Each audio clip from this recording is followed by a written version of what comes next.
Kerajaan Kusumanegara Sekadau adalah kerajaan yang terletak di Kabupaten Sanggau, Provinsi Kalimantan Barat, tepatnya di Desa Mungguk, Kecamatan Sekadau Hilir. Nama Sekadau sendiri diambil dari nama sejenis pohon yang banyak tumbuh di muara sungai Sekadau.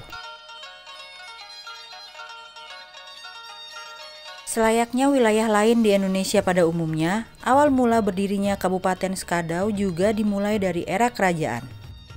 Era kerajaan Sekadau berlangsung sejak tahun 1550 hingga tahun 1952 ketika akhirnya resmi bergabung dengan Negara Kesatuan Republik Indonesia. Raja pertama yang bertahta di kerajaan Sekadau adalah Pangeran Engkong, yang merupakan pendiri kerajaan Sekadau. Setelah Pangeran Engkong wafat, kerajaan Sekadau dilanjutkan oleh putra keduanya, Pangeran Kadar, karena dianggap lebih cakap dalam memimpin serta bijaksana dibandingkan putra-putranya yang lain. Dikarenakan kekecewaannya, Pangeran Agong yang merupakan salah satu putra Pangeran Engkong pergi meninggalkan Sekadau menuju sebuah daerah yang bernama daerah Lawangkuari yang masuk dalam kawasan administratif Desa Seberang Kapuas, Kecamatan Sekadau Hilir. Adapun Lawangkuari merupakan sebuah wilayah yang cukup unik karena letaknya yang berada di seberang Sungai Kapuas. Untuk dapat menjangkaunya, kita harus menyeberang menggunakan kapal. Pada masa pemerintahan putra mahkota Pangeran Suma, agama Islam menjadi sangat berkembang pesat di kerajaan Kusumanegara Sekadau ini. Hal tersebut karena Pangeran Suma pernah dikirim oleh orang tuanya untuk memperdalam agama Islam di kerajaan Menpawah.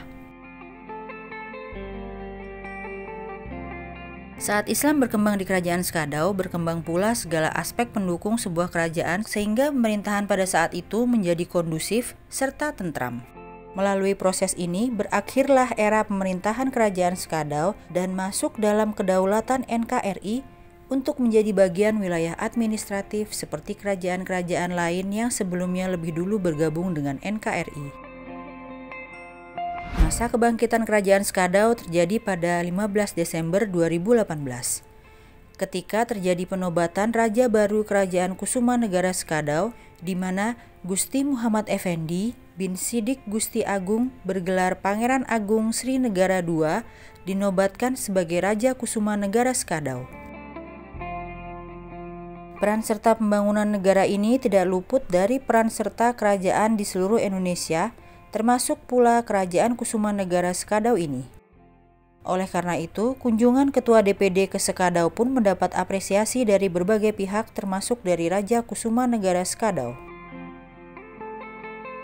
Harapan kami di Sekadau dengan kedatangan Bapak beserta anggota mudah-mudahan bisa membawa angin segar bagi Sekadau ya Pak Bupati, ya Pak Polres ya, terutama ya keraton kita lah. Pada intinya kami masyarakat Sekadau ya, sebagai Raja dan Pak Bupati, Pak Polres serta Pak Sekda sangat berharap, artinya mungkin Bapak bisa menyambung apa keluhan kami pada saat persidangan di pusat.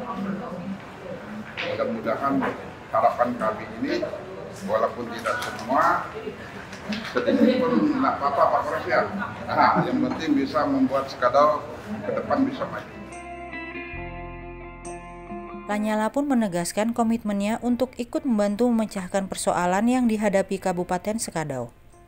Hal tersebut disampaikan langsung saat ia berkunjung ke Kerajaan Kusumanegara Sekadau beberapa waktu lalu. Dalam kunjungannya ke kerajaan ini, Lanyala juga mendapatkan sebuah gelar kehormatan, yaitu Pangeran Jaya Kusuma Dilaga.